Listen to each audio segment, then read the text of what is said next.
Սիրելի ժողովուրդ, վերջերս երբ Փարիզում նախագահ Մակրոնի հետ քննարկում էինք, թե իր սպասվող պետական այցի ընթացքում Հայաստանի Հանրապետության որ երկրորդ քաղաք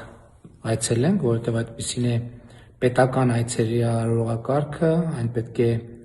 տեղի ունենա ոչ միայն մայրաքաղաքում, այլև տվյալ երկրի երկրորդ քաղաքում, մենք քննարկեցինք եւ եկանք եզրակացության, որ այդ քաղաքը պետք է լինի Գյումրին, եւ մենք ամսի 5-ի երեկոյան նախագահ Մակրոնի հետ լինելու ենք Գյումրիում, որտեղ Վարդանանց հրապարակում տեղի ունենալու մեծ համերգ հայ եւ ֆրանսիացի աստղերի մասնակցությամբ, եւ ես հույս ունեմ եւ համոզված եմ, որ մեր սիրելի գյումրեցիները շատ ջերմ, բարեկամական եւ ճոխ ընդունելություն կցուցաբերեն նախագահ Մակրոնին, ով այն գործիչներից է, ով իր նախագահության ողջ ընթացքում մշտապես անսասան կերպով կանգնած է եղել Հայաստանի Հանրապետության շահերի պաշտպանության դիրքերում։ Սիրելի գյումրեցիներ,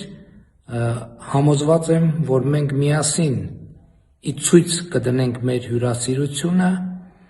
մայիսի 5-ի երեկոյան Վարդանանց հրապարակում եւ ընդհանրապես Գյումրիում ողջունելով Ֆրանսիայի Հանրապետության նախագահ Էմանուել Մակրոնին եւ նրա տիկնոջը։ Մինչ հանդիպում։